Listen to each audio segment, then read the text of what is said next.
बिस्मिल्लाहिर्रहमानिर्रहीम। आज के प्रोग्राम के साथ मैं हूं नुसुल्लाह मलिक। नाज़रीन, पाकिस्तान ने हिंदुस्तान को मार्का हक में शिकस्त क्या दी, उसके बाद से हर तरफ पाकिस्तान के डंके बज रहे हैं। पाकिस्तान को आलमी सतह पे पजीराई मिल रही है और सऊदी अरब और पाकिस्तान के माबैन होने वाले दिफाई माहदे ने पूरी दुनिया को हैरान कर दिया है। पाकिस्तान इस अज़म का इजहार कर चुका है कि सऊदी अरब के साथ मिल के दोनों ममालिक एक दूसरे के दिफा के लिए अपनी तमाम सलाहियतें बरूए कार लाएंगे। इस रीजन की सूरत हाल बदल रही है और कहा जा रहा है कि मशरिक़ वुस्ता, जिसमें बहुत से ख़तरात के असरात मंडला रहे थे, आज सूरत हाल यकसर तब्दील होती हुई दिखाई देती है। क्या इस दफाई माहदे के बाद आलमी दुनिया पाकिस्तान को और सऊदी अरब के इन तल्लुकात को किस नज़र से देखेगी? पाकिस्तान के चीन के साथ और अमेरिका के साथ बड़े बेहतरीन तल्लुकात हैं। क्या ये तल्लुकात इसी तरीके से आगे बढ़ते रहेंगे? फिर इस रीजन के अंदर जो हिंदुस्तान अपने आप को बड़ा चैंपियन समझता था, अपने आप को एक मजबूत जमहूरियत के साथ साथ दिफाई लिहाज से अपने आप को ताकतवर समझता था, आज हिंदुस्तान आइसोलेशन का शिकार है। हिंदुस्तान के ऊपर तनकीद की जाती है कि उसने इस खित्ते के अमन को तबाह करने की कोशिश की, लेकिन पाकिस्तान ने उसके तमाम नापाक अज़ाइम खाक में मिला दिए। पाकिस्तान की इस वक्त की फ़ौजी क़यादत और पाकिस्तान की सियासी क़यादत पूरी दुनिया की निगाहों में है। और अगर ये देखा जाए कि जो इस वक्त मुआहदा हुआ पाकिस्तान और सऊदी अरब के माबैन, उसमें पाकिस्तान के army chief field marshal Syed Asim Munir की वो कोशिशें शामिल हैं जो उन्होंने फ़ौजी डिप्लोमेसी के ज़रिए जिसका आगाज़ किया था। अमेरिका पहुँचे, चीन गए, सऊदी अरब गए, बारहा लोगों से मुलाकातें की और अपने वफूद लेकर दुनिया भर में गए, जिसके बाद से दुनिया को ये बावर कराया गया कि पाकिस्तान अमन चाहता है, लेकिन किसी भी जारियत का मुंह तोड़ जवाब देने की भी भरपूर सलाहियत रखता है। इसी का जायज़ा लेंगे आज के प्रोग्राम के अंदर कि ये दफाई मुआहदा एक्चुअली इसके असरात क्या होंगे। पाकिस्तान और सऊदी अरब के दरीना तल्लुकात हैं जो 8 दहाइयों पर मुश्तमिल हैं। इन तल्लुकात में ये नया मोड़ कैसे आन पहुँचा? फिर इसके साथ साथ पाकिस्तान अपनी सफारतकारी को तमाम ममालिक के साथ उसका बैलेंस कैसे रख पाएगा, ये भी जायज़ा लेंगे आज के प्रोग्राम के अंदर। और साथ ही साथ ये भी देखेंगे कि आने वाले दिनों में जो पाकिस्तान की मुआशी और सियासी सूरत हाल है उसमें किस हद तक बेहतरी आ सकती है। हमारे साथ मौजूद है आज के प्रोग्राम में एयर कमांडोर रिटायर्ड जनाब खालिद चिश्ती साहब, दिफाई तज़कियाकार हैं। चिश्ती साहब आपका बहुत शुक्रिया। उनके साथ तशरीफ़ रखते हैं साबिक़ सफारतकार जनाब जमील अहमद साहब। जमील साहब आपका बहुत शुक्रिया प्रोग्राम में वक्त देने के लिए। चेयरमैन पाकिस्तान उलमा कौंसल और सऊदी अरब और पाकिस्तान के अमूर के हवाले से गहरी निगाह रखने वाले जनाब हाफिज़ तैयब रशीद साहब भी आज के प्रोग्राम में शरीके गुफ्तगू होंगे। प्रोग्राम का आगाज़ जमील अहमद साहब अगर आपसे करूँ, इस वक्त इस पूरे मुआहदे को अगर देखा जाए तो आलमी दुनिया इसको किस हैसियत से देख रही है? बर्दाश्त कर पाएगी वो सुपर ताकतें जो अपने आप को समझती हैं कि वही मुल्कों की सिक्योरिटी की जामन है, वही मिडल ईस्ट की पॉलिसी बनाती थी और वही ये समझती थी कि मिडल ईस्ट के जो ममालिक हैं उनकी दिफा का इन्हिसार उन्हीं के ऊपर है? उनके लिए कितनी बड़ी ये खबर थी या कितना बड़ा उनके लिए इस पूरे मुआहदे को बर्दाश्त करना होगा? ये उसका इंदिया और इशारा नहीं मिल रहा है। इसका मतलब ये हुआ कि जो पाकिस्तान और सऊदी अरेबिया दोनों ने अपने एलामिया में कहा है कि ये सिर्फ और सिर्फ हमारी बका और डिफेंस के लिए है। जिस तरह पाकिस्तान ने हमेशा कहा है कि हमारे पास जो भी एसेट्स हैं, जो हमारे पास दफाई सलाहियतें हैं, वो हमने डेटरेंस के लिए और अपने दफा के लिए रखा हुआ है। लेकिन जैसा कि हमने 27 को एलामिया जारी किया, 27 अप्रैल को पहली जो नेशनल सिक्योरिटी काउंसिल मीटिंग जब इंडिया के तरफ से धमकियां आने लगी, हमने जब बताया तो उसमें भी हमने यही कहा कि जी हम बिल्कुल कोई एग्रेशन नहीं चाहते हैं। वैसे तो उसमें 17 पॉइंट थे, बड़े अच्छे और बड़े मंजे तुले पॉइंट्स थे जो कि तकरीबन फॉरेन पॉलिसी का हिस्सा थे। तो हमने क्या दिया था कि हम तो एग्रेशन नहीं चाहते और हम पर हमला भी ना करें आप, लेकिन अगर आपने किया तो आपको उसका हम जरूर जवाब देंगे और बड़ा मजबूत जवाब देंगे, मजबूत जवाब देंगे जो आप याद रखेंगे, जो कि हमने कर दिखलाया।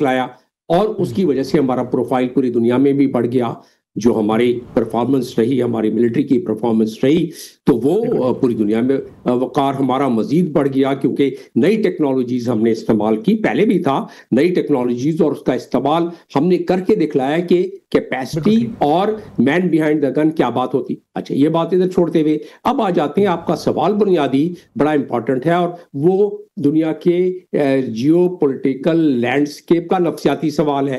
अब नफ्सियाती तौर पे जो जिस लेंस से देखेगा, जो मुल्क जिस लेंस से देखेगा, जैसे इंडिया इसको किसी और लेंस से देख रहा है, उसने उसका बताया भी कि हम इसको बड़ी सीरियसली एग्जामिन कर रहे हैं। इजराइल खामोश है, अभी तक उसने कोई बयान इस पर नहीं दिया, व्हाइट हाउस ने कोई बयान इस पे दिया। इसका मतलब ये है, दो मतलब इसके हुए कि ये मिडिल ईस्ट में जिस तरह हम कह रहे हैं, जिस तरह सऊदी अरब कह रहा है कि ये स्टेबलाइज करेगा मिडिल ईस्ट को, और वो क्यों कह रहे हैं? अगर इजराइल का, ग्रेटर इजराइल का अगर जो नक्शा नेतन्याहू ने दिखलाया है उसके मुताबिक तो सऊदी अरब का टुकड़ा भी आ जाता है, उसमें जॉर्डन का भी आ जाता है, लेबनान का तो है ही है, मिस्र का टुकड़ा आ जाता। तो इसका मतलब ये हुआ कि जब इस किस्म की डेटरेंस और डिफेंस, जो म्यूचुअल डिफेंस आ जाए, तो फिर 10 दफा इस किस्म के खिलवाड़ को करते हुए कोई मुल्क भी करेगा। तो इसमें अमेरिका का इंटरेस्ट इसमें ये, हालांकि America is Israel, Israel is America, ये बात बिल्कुल माननी पड़ेगी, लेकिन अमेरिका को ये भी तो पता है ना कि उसके नेशनल सिक्योरिटी का सबसे कलीदी बात क्या है कि ये खित्ता फिलहाल स्टेबलाइज रहे। ये अगर सिलसिला जारी रहा तो खित्ता पूरा मिडिल ईस्ट स्टेबलाइज तो नहीं रह सकता। तो इस मुआहदा जो हमने किया है, स्ट्रेटेजिक म्यूचुअल डिफेंस एग्रीमेंट, जिसको आप दो लफ्जों में कह दें कि डिफेंस पैक्ट, तो ये जो डिफेंस पैक्ट हमने किया है वो हमने तो बारहा, कल से हम यही बात परसों से कर रहे हैं कि ये तो हमारे अपनी डिफेंस के लिए और मिडिल ईस्ट के स्टेबलाइजेशन के लिए, बल्कि साउथ एशिया के स्टेबलाइजेशन के लिए अखबारात लिख रहे हैं इस पर, जो कि दुरुस्त है, क्योंकि साउथ एशिया किस तरह डिस्टेबलाइज होता है, इंडिया ने अगर दोबारा खिलवाड़ करने की कोशिश की तो डिस्टेबलाइज होता है। अब इंडिया भी 10 दफा सोचेगा, क्योंकि attack on one country would be the attack on the other country. Saudi Arab होता है, पाकिस्तान आ जाता है। तो इसके खदोखाल दूसरे ये हैं कि टेररिज्म के खिलाफ भी, क्रॉस बॉर्डर इंसर्जेंसी के खिलाफ भी, क्योंकि वो नेशनल सिक्योरिटी का हिस्सा बन जाता है, और उसके अलावा जो डिफेंस कोलैबोरेशन, डिफेंस एक्सरसाइज जिसको मशकें कहते हैं, टेक्नोलॉजी ट्रांसफर, जो उनके पास हमारे हम उसको ट्रांसफर करेंगे, जो हमारे पास उनके पास, जो हमारे एसेट्स उनके एसेट्स हमारे एसेट, दुनिया की बड़ी मरबूत तरीन दो कुव्वतें, और इस खित्ते की सबसे बड़ी चाइना के अलावा दो कुव्वतें, एक माशी कुव्वत और एक अस्करी कुव्वत, दोनों आपस में संगम मिल गया। तो अब आप अंदाजा कर लें कि इससे खित्ते में स्टेबलाइजेशन कितनी आ सकती है, और दोनों को एक दूसरे से तकवीत कैसे मिल सकती है। अगर एक मुल्क माशी तौर पर कमजोर होता है तो अस्करी तौर पर कमजोर होता है, दूसरा मुल्क खुद ब खुद कमजोर होगा इस वायदे के तहत। तो दोनों के इंटरेस्ट में है। वैसे तो हमारा मजहबी रिश्ता भी है उनसे, वैसे तो हमारा बरादराना रिश्ता 80 सालों से, आपने खुद बताया, लेकिन अब इस इंटरनेशनल कानून के मुताबिक जो ये डिफेंस पैक्ट किया है, उसका इंटरनेशनल पहलू ये है कानून का कि इंटरनेशनल कानून इसको कवरेज देता है। वो कैसे? इंटरनेशनल कानून इस तरह इसको कवरेज देता है कि जो जेनीवा कन्वेंशन का लॉज ऑफ ट्रीटीज हैं उसके तहत ये ट्रीटी हुई है, और फिर इसको तक़वियत मिलती है अक़वाम मुत्तहिदा के आर्टिकल के 102, चार्टर के आर्टिकल के 102 से, जिसके तहत इसकी रजिस्ट्री अक़वाम मुत्तहिदा। तो ये तमाम चीजों का हाथा आप करें तो फिर आपके सवाल का एक लाइन में जवाब ये है कि क्रिटिसाइज जो कर रहे हैं वो अपने लेंस के मुताबिक कर रहे हैं, और जो जिन लोगों को, बड़े मुल्कों को क्रिटिसाइज करना चाहिए, उन्होंने बिल्कुल नहीं किया है। ये अखबारों की हद तक है। जी, मैं वापस आता हूँ जमील अहमद साहब आपकी तरफ। खालिद चिश्ती साहब, मार्का हक में जो हिंदुस्तान को शिकस्त फाश हुई, या जिस तरीके से पाकिस्तान ने हिंदुस्तान के नापाक अज़ाइम को खाक में मिलाया, उसके बाद से पाकिस्तान को एक आलमी लीडर के तौर पर भी देखा जा रहा है। ये पैक्ट उसी सिलसिले की एक कड़ी भी हो सकती है, लेकिन हमारे सऊदी अरब के साथ तो तल्लुकात बड़े पुराने हैं, हमने हमेशा एक दूसरे की मदद करने के लिए अपना अपना किरदार अदा किया है। जी, बहुत शुक्रिया मलिक साहब, आपने इनवाइट किया। जहाँ तक आपने रिसेंट मार्का हक कहा, और ख़ास तौर पर 6 और 7 की दरमियानी रात और 10 तारीख को जो कुछ हुआ मई के महीने में, वो एक हमारी प्राउड तारीख का हिस्सा बन चुका है। और आपने देखा कि हम वो मुल्क जिसको हिंदुस्तान चाहता था कि हम इररेलेवेंट हो जाएं, और वो समझता था कि पहले ही हम लीस्ट रेलेवेंट है, हम ना सिर्फ रेलेवेंट हो गए बल्कि दुनिया ने हमें एक काबिल सताइश एक फोर्स के तौर पर माना। और ये जो विक्ट्री है, मैं कई दफ़ा मीडिया पे कह चुका हूँ कि हमने अर्न की है, इस कौम के लोगों ने, इस मुसल्लह अफवाज ने, और ख़ास तौर पर जो पाक फ़िज़ाइया ने आउटस्टैंडिंग परफॉर्म किया। तो ये बिकॉज जब भी फतूहात होती है या विक्ट्री होती है, वो वैल्यू साथ लाती है। तो हम वैल्यूएबल हुए दुनिया की नज़र में, दुनिया ने हमें एंगेज किया, अमेरिकन प्रेसिडेंट से लेकर यूरोप और सारी दुनिया ने हमें पूछना चाहिए। पाक फ़िज़ाइया के पॉइंट ऑफ व्यू से मैं कह सकता हूँ कि बहुत सारी फ़िज़ाइया एयर फोर्सेज हैं दुनिया में जो इस वक्त क्लोजली चाह रही हैं और बड़ी एंक्शियस हैं कि पाक फिजाइया उनको ट्रेनिंग दे या कोलैबोरेट करे या टेक्नोलॉजी ट्रांसफर और इंजीनियराइजेशन, एक चीज। दूसरा एक और इम्पॉर्टेंट पहलू मलिक साहब हमें ये ज़हन में रखना पड़ेगा, मिलिट्री पॉइंट ऑफ व्यू से मैं अर्ज कर रहा हूँ कि देखिए दुनिया में पाकिस्तान एक वाहिद मुल्क है जिन्होंने अरबों के हक में और इजराइल के खिलाफ लड़ा हुआ है और फतह भी हासिल की हुई है। और वो मैं अर्ज करता हूं कैसे। 1967 और 73 अरब इजराइल वॉर में पाकिस्तान के पायलट्स और एयर डिफेंस कंट्रोलर ने वॉलंटियर किया था। दुनिया में आज तक पिछले 78 सालों में अगर किसी मुल्क ने इजराइल के 5 जहाज तबाह किए हैं एयर कॉम्बैट के दौरान, वो सिर्फ एक मुल्क है और वो है पाकिस्तान, और वो पाक फिजाइया। तो ये इजराइल को एक्सपीरियंस है हमारी फिजाइया की कैपेबिलिटी का, क्योंकि दुनिया में किसी और मुल्क को ये नहीं हुआ ये प्रिविलेज या एजाज के उसके जहाज मारे। और दूसरी बात एक और हिस्टोरिकली एक थोड़ा सा मैं ऐड कर दूं नौजवानों के लिए जो जाहिर है हिस्ट्री से शायद इस तरह ना कनेक्टेड हो, और कुछ टेररिस्ट ने 250 के करीब लोग थे, उन्होंने कब्जा करके हॉस्टेज बना लिया था इबादत गुजारों को, और वो बड़े अरसे से ये साजिश कर रहे थे। जाली जनाजों की शक्ल में असला लाते थे, बेसमेंट में छुपाते थे, हाइडआउट्स बना लिए, टनल्स बना ली, और ये जो कब्जा हुआ था ये दुनिया की एक ही फोर्स थी और वो थी पाकिस्तान आर्मी के कमांडोज। उनको याद किया गया था, उन्होंने जाकर 15 दिन बंकर इस तरह अंदर चल रहा था, तब जाकर ये एरिया क्लियर हुआ था। मैं ये बताना चाह रहा हूं कि मैं 46 साल पुरानी बात कर रहा हूं जब हमने पाकिस्तान आर्मी के कमांडोज ने ऑपरेशन किया था, और 67 ऑलमोस्ट 60 साल पुरानी बातें कर रहा हूं जब पाक फिजाइया ने एक रिकॉर्ड कायम किया था। तो हमारी एक हिस्ट्री है, एक ट्रस्ट लेवल है। और इस वक्त जो इस वक्त पंच लाइन है जो मेरे जहन में आती है वो ये है कि इस वक्त सऊदी अरब को इस वक्त ना जहाज चाहिए ना मिसाइल चाहिए, उनको अश्योरेंस और यकीन चाहिए जो अमेरिका से नहीं मिला, और वो पाकिस्तान इंशाल्लाह देगा। एक वैक्यूम है जो हमने क्रिएट नहीं किया, किसी का क्रिएट किया हुआ हम ऑक्यूपाई कर रहे हैं, क्योंकि अमेरिका ने एक इंश्योरेंस दी हुई थी कि अमेरिका ने जो सिक्योरिटी गारंटीज दी थी, अमेरिका का स्टैंड स्विच हुआ है। तो जाहिर है ये वेकअप कॉल थी और ये बहुत टाइमली डिसीजन लिया है सऊदी अरब ने भी, और ये विन विन सिचुएशन है दोनों मुल्कों के लिए। बिल्कुल ठीक है। हाफिज ताहिर रशीद साहब, अगर सऊदी अरब और पाकिस्तान के ताल्लुकात की बात की जाए, आप इस पर बड़ी गहरी निगाह भी रखते हैं, हाल ही में आप सऊदी अरब में भी मुकीम थे, ये बताइएगा कि इस पैक्ट के से पहले भी क्या हम दोनों ममालिक एक दूसरे के साथ बिल्कुल ऐसे ही जुड़े हुए थे? हमने हमेशा कहा कि हम खाना काबा की और नबी करीम सल्लल्लाहु अलैहि वसल्लम के रोज़े की हिफाजत के लिए हम हमेशा से अपनी जान भी कुर्बान करेंगे। ये लोग कहते हैं कि इसमें फिर नया क्या है? लीडरशिप जो है इस वक्त सऊदी अरब की और पाकिस्तान की, उन्होंने क्या सोच के ये मुआहदा किया? बिस्मिल्लाहिर्रहमानिर्रहीम नहमदुहु व नुसल्ली व नुसल्लिम अला रसूलिहिल करीम। मलिक साहब बहुत शुक्रिया। मलिक साहब बात यह है कि इसमें कोई शक नहीं है कि पाकिस्तान और सऊदी अरब के दरमियान दिफाई एतबार से एक ऐसा ताउन मौजूद था कि जो पिछले 50 साल या उससे भी ज़ायद अरसा से है, और ये भी बिल्कुल वाज़े और दो टोक अल्फाज में मैं ये बात कहूँगा कि ये भी हमारे दरमियान तय था कि अगर खुदा न खास्ता कभी अर्ज़ हरमैन शरीफैन को ख़तरा लायक हुआ तो पाकिस्तान उसमें किसी भी सूरत पीछे नहीं रहेगा। बल्कि शाह फैसल शहीद रहमतुल्लाह अलैह के दौर में एक ऐसा वक्त भी आया जब उन्होंने ये अलाउ किया था कि अगर ज़रूरत पड़े तो पाकिस्तानी फ़ौजी सऊदी जो यूनिफॉर्म है वो पहनने की उसको जो है परमिशन और इजाज़त होगी। यहाँ तक हमारा अल्हम्दुलिल्लाह आपस में ताल्लुक़ है, सऊदी अरब की फ़ौज को पाकिस्तान की फ़ौज ट्रेनिंग देती है और बहुत सारे चीज़ें हैं। लेकिन ज़रूरत इस बात की महसूस की गई कि ये एक मुआहिदा तहरीरी सूरत में जिसकी तमाम चीज़ें जुज़ियात तय कर ली जाएं वो कर लिया जाए। और फिर हालात व वाक़यात जो हैं ये चीज़ें चल रही थी बड़े अरसे से।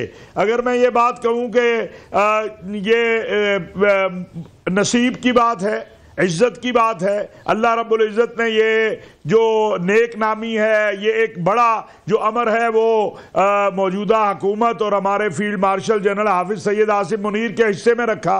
और अब हालात व वाक़यात देखें किस तरह जो है पिछले 2-3 माह में हुए। तो एक बात बड़ी वाज़ेह है कि इस मुआहिदे के बगैर भी पाकिस्तान और सऊदी अरब का दिफा जो है वो कोई दो नहीं थे। लेकिन अब तो ये तय हो गया कि जो हमारे पास है वो उनका है, दिफाई एतबार से जो उनके पास है वो हमारा है। हमारा दुश्मन उनका दुश्मन है और उनका दुश्मन हमारा दुश्मन है। और अगर कोई पाकिस्तान के ऊपर हमला आवर होगा तो वो सऊदी अरब पे हमला समझा जाएगा, और अगर सऊदी अरब पे हमला होगा तो वो पाकिस्तान पे हमला समझा जाएगा।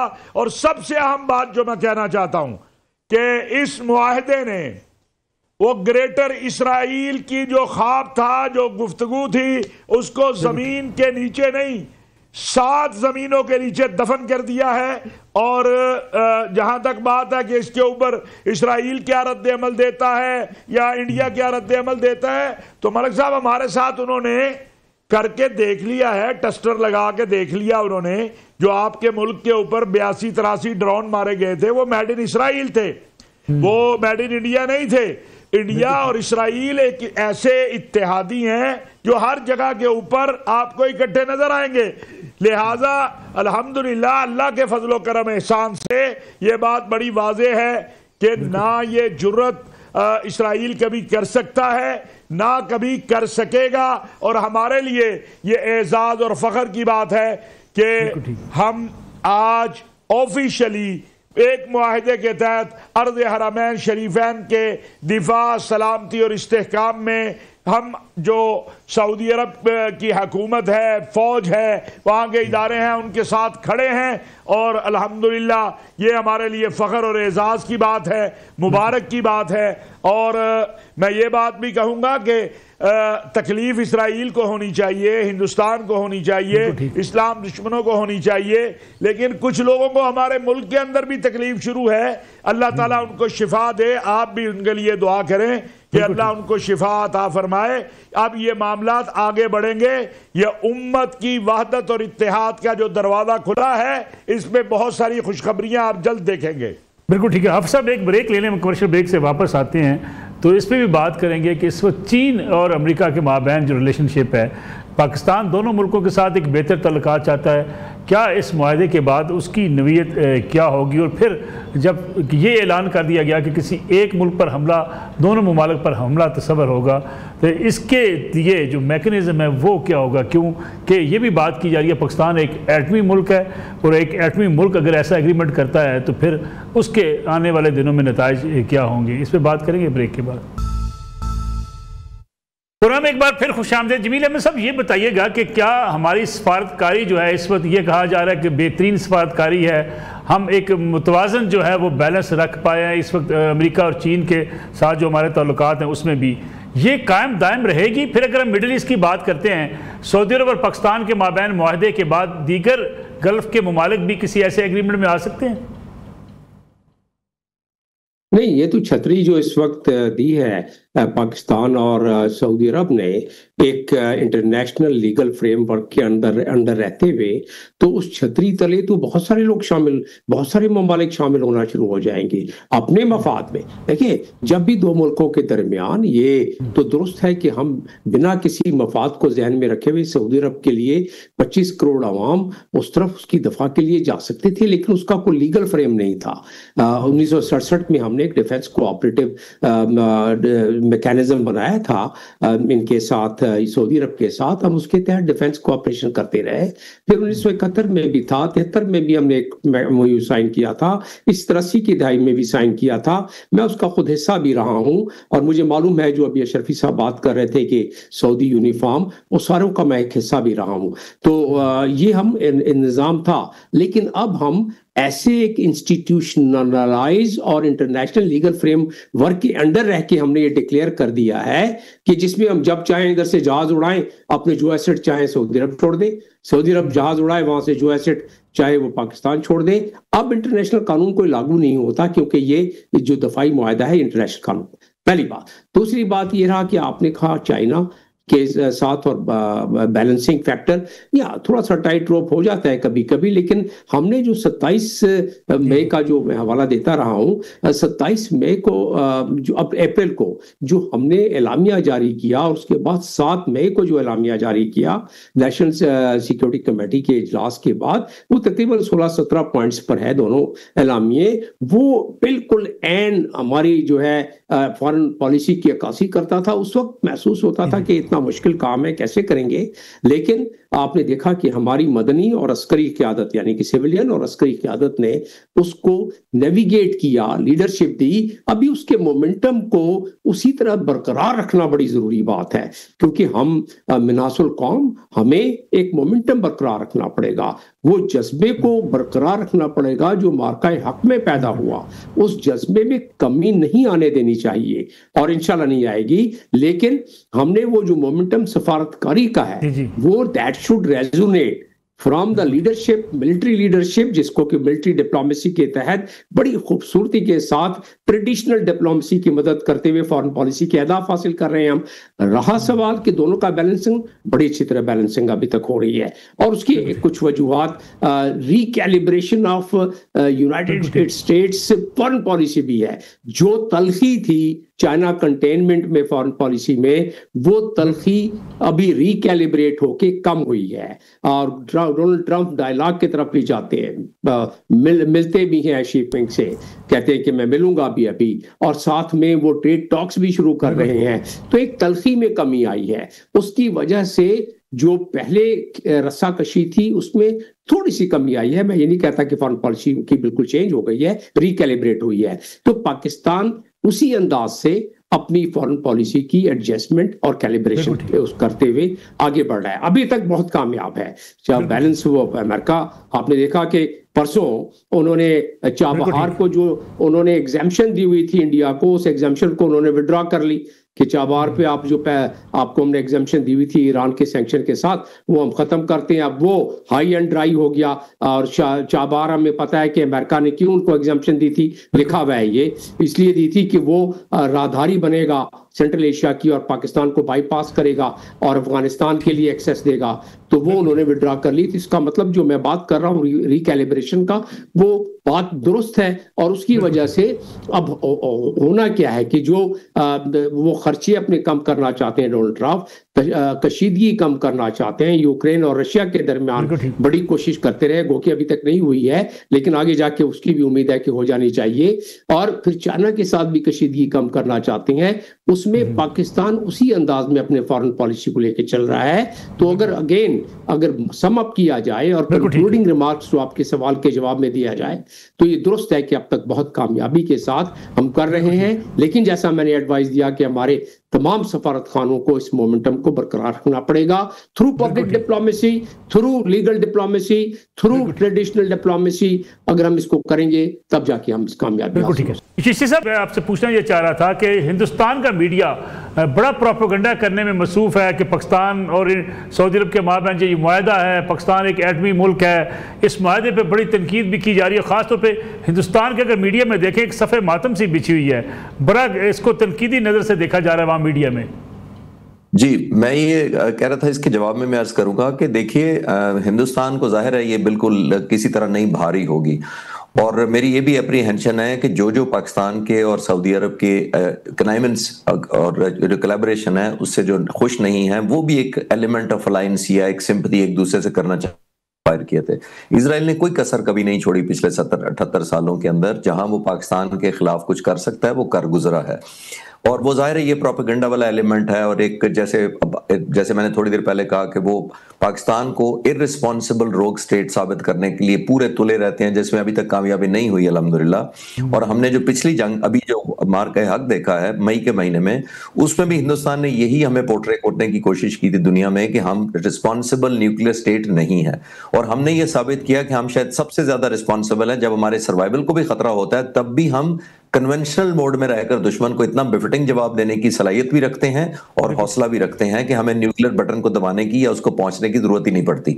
तो ये हमने साबित किया है, दुनिया मानती है। मैं वेस्टर्न मीडिया को जो फॉलो करता हूं वो इस चीज को एक्नॉलेज कर रहे हैं वर्ल्ड ओवर खास तौर पर। और जो पाक फिजाइया की परफॉर्मेंस थी उस पर हैरान थे कि कितनी एयरफोर्स जिसके रिसोर्सेज इतने कम है, जिसके डिफॉल्ट होने का इस मुल्क का पिछले 3 सालों में रोजाना की बुनियाद पर ऑलमोस्ट ये न्यूज चलती थी, इतनी साइलेंट ट्रांसफॉर्मेशन इस एयरफोर्स ने की है और इस लेवल तक स्किल डेवलप की है और हौसला पैदा किया है कि हिंदुस्तान को इतना बिफिटिंग जवाब दिया है। तो अल्हम्दुलिल्लाह ये कैपेसिटी है। यहां पर हम एक ब्रेक का वक्त हुआ है, वापस आते हैं इस ब्रेक के बाद। प्रोग्राम एक बार फिर खुशामदीद। तैयब शरीफ साहब, सऊदी अरब ने हमेशा पाकिस्तान की मुआशी मामलात में भी सपोर्ट की है। तो अब ये भी तवक्को की जा रही है कि सऊदी अरब से इन्वेस्टमेंट जो है वो पाकिस्तान में होगी, दोनों मुल्कों के माबैन तिजारत जो है उसको बेहतर किया जाएगा। मुआशी लिहाज से आप इसको कितना बेहतर समझते हैं पाकिस्तान के लिए? देखें, जो सऊदी वली अहद है अमीर मोहम्मद बिन सलमान, उनका जो विजन और सोच है वो ये है कि तमाम इस्लामी ममालिक, तमाम जो अरब ममालिक हैं उनको मुआशी तौर पर मजबूत होना चाहिए। वो जो भी उनके पास जाता है या जिससे भी वो बात करते हैं वो कहते हैं सऊदी अरब आपके लिए हाजिर है इन्वेस्टमेंट के लिए, आप अपने यहाँ मामलात बेहतर करें। SIFC बनने के बाद मेरा ख्याल है कि सऊदी अरब और पाकिस्तान, ख्याल नहीं मेरी मालूमात भी हैं कि सऊदी अरब और पाकिस्तान के दरमियान बहुत सारे मामलात में इन्वेस्टमेंट के हवाले से बहुत मुस्बत पेशरफ्त हो रही है। और इंशाअल्लाह आप देखेंगे कि बहुत जल्द अल्लाह के फजलो करम और एहसान से बहुत सारे, सिर्फ सऊदी अरब नहीं दीगर ममालिक भी, लेकिन बिलखुसूस सऊदी अरब से जो इन्वेस्टमेंट है वो पाकिस्तान आ रही है। और पाकिस्तान को मुआशी एतबार से भी इंशाअल्लाह ताला आप मजबूत होता देखेंगे। जैसे दिफाई एतबार से पाकिस्तान मजबूत है, सऊदी अरब की यही ख्वाहिश है कि पाकिस्तान मुआशी एतबार से भी मजबूत हो। और इस वक्त तकरीबन हमारा 25 से 27 लाख के करीब पाकिस्तानी सऊदी अरब में हैं, इनकी तादाद भी बढ़ जाएगी। और तकरीबन आप देखेंगे कि अगर हमने सही सिमत इख्तियार की और जो सऊदी डिमांड है या वहाँ की जो ज़रूरत है उसके मुताबिक, तो मुमकिन है 30 से 35% जो लेबर है पाकिस्तान से, या जो आपके स्किल वर्कर हैं या ऊपर वाली जॉब्स हैं, उनके हवाले से भी पाकिस्तान को एक बड़ा हिस्सा मिल सके। लेकिन उसके लिए हमें अपने निज़ाम को ठीक करना होगा। सऊदी अरब की तरफ से हमारे लिए कोई मुश्किल नहीं है, ना कोई परेशानी है इन्वेस्टमेंट के हवाले से, यहाँ से लोगों के जाने के हवाले से। हम अपने सिस्टम को ठीक कर लें और मुझे उम्मीद है कि इंशाअल्लाह ताला जिस तरह इस वक्त फील्ड मार्शल हाफिज सैयद आसिम मुनीर साहब की और वज़ीर आज़म की इस तरफ तवज्जो है, अगर इसी तरह ये तवज्जो रही तो आप इंशाअल्लाह ताला बहुत बेहतर नताइज मुआशी एतबार से भी हासिल कर पाएंगे। सिर्फ मैं, और ये भी मलिक साहब मैं अर्ज़ कर दूं कि सिर्फ सऊदी अरब नहीं, इंशाअल्लाह आप देखेंगे बहुत जल्द 2 से 3 हमारे दोस्त अरब ममालिक और भी हैं जो हमारे साथ इसमें आना चाहते हैं। और ये दरवाज़ा खुला है, इस दरवाजे से अब उम्मत की वहदत और इत्तेहाद का रास्ता भी निकलेगा। फ़लस्तीन की एक आज़ाद खुद मुख्तार फ़लस्तीनी रियासत की तरफ भी कदम बढ़ेंगे और इंशाअल्लाह ताला पाकिस्तान में भी मुआशी एतबार से बहुत बेहतरी आएगी। खालिद चिश्ती साहब, जमील अहमद साहब, हाफिज तैयब महमूद अशफी साहब, तीनों मेहमानों का बहुत शुक्रिया। नाज़रीन, ये आज का प्रोग्राम था। इस वक्त पूरी दुनिया के अंदर सऊदी अरब और पाकिस्तान के माबैन इस मुआहदे के चर्चे हैं, लेकिन दूसरी तरफ अगर देखा जाए तो जैसा कि खालिद चिश्ती साहब ने कहा कि हिंदुस्तान का मीडिया या वेस्टर्न मीडिया जो पाकिस्तान के ख़िलाफ़ हमेशा से लगा रहता है, वो ये प्रोपेगेंडा करने में मसरूफ़ है, हिंदुस्तान बिलखसूस कि पाकिस्तान कोई रिस्पॉन्सिबल स्टेट नहीं है। यही प्रोपेगेंडा उन्होंने मार्का हक़ पे करने की कोशिश की, लेकिन पाकिस्तान ने हमेशा एक ज़िम्मेदार मुल्क होने, एक ज़िम्मेदार एटमी मुल्क होने का सबूत दिया है। एक बड़ी कामयाबी है इस पूरे रीजन के अंदर पाकिस्तान और सऊदी अरब के माबैन। ये सिर्फ दिफाई मुआहदा ही नहीं, दोनों मुल्कों के माबैन तल्लुकात की एक वो पीक है कि जहाँ दोनों मुल्क एक दूसरे के साथ ऐसे आन खड़े हुए हैं कि वो मुआशी लिहाज से या दिफाई लिहाज से एक दूसरे के मुआवन साबित होंगे और एक दूसरे के ख़िलाफ़ होने वाली जारियत को दोनों मुल्क अपने ख़िलाफ़ जारियत समझेंगे। पाकिस्तान में भी इस मुआहदे को बड़ा अप्रिशिएट किया जा रहा है। कुछ ऐसे अनासर मौजूद हैं जो पाकिस्तानी सोसाइटी के अंदर भी जो तनकीद भी करते हैं, जो इस पर तनकीद के निश्तर भी चलाते हैं, लेकिन उन्हें एक बात समझनी होगी, हुकूमत किसी की भी हो, हुक्मरान कोई भी हो, लेकिन ऐसे फ़ैसले मुल्क की तरक्की का बायस बनते हैं। मुल्क के दिफा के लिए ऐसे फ़ैसले जो है वो कितने खुश आइंद होते हैं, इस पर पूरी कौम को खुश होना चाहिए और तमाम सियासी जमातों को भी अपने इख्तलाफात को बालाए ताक रख कर ऐसे मुआहदों की सपोर्ट करनी चाहिए। लेकिन बदकिस्मती से हम कुछ सियासी इख्तलाफात को जो है वो मुल्की जो है मामलात पर भी उसके सामने ले आते हैं। ये बहरहाल जो है एक पासपोर्ट की, ग्रीन पासपोर्ट की इज़्ज़त की बात भी की गई। ये भी कहा गया कि पाकिस्तानी पासपोर्ट की दुनिया भर में इज़्ज़त होगी और अब वो शायद वक्त आ रहा है कि पाकिस्तान के ग्रीन पासपोर्ट को, ग्रीन परचम को जिस तरीके से सऊदी अरब में पजीराई मिली और जिस तरीके से सऊदी अरब में वज़ीर आज़म शहबाज शरीफ और पाकिस्तानी फ़ौज के सरबराह फील्ड मार्शल सैयद आसम मुनीर का एक भरपूर तरीके से इस्तकबाल किया गया। उसके बाद इस मुआहदे का ऐलान किया गया। ये एक बड़ा संग मील है पाकिस्तान की सियासी तारीख में, पाकिस्तान के दिफाई लिहाज से और पाकिस्तान की मुआशी तरक्की के लिहाज से। ऐसे मुआहदों से पाकिस्तान का नाम न सिर्फ पूरी दुनिया में रोशन है और आज भी पूरी दुनिया के ज़राए इब्लाग के लिए सबसे बड़ी अगर ख़बर थी तो वो यही थी। इसी पे तज़किये हो रहे हैं, इसी पे तबसरे हो रहे हैं कि पाकिस्तान किस तरीके से सफारती कामयाबियाँ हासिल करता चला जा रहा है। नाज़रीन, आज का प्रोग्राम था। इंशाअल्लाह कल आपकी खिदमत में दोबारा हाज़िर होंगे। इजाज़त दीजिए। अल्लाह हाफ़िज़।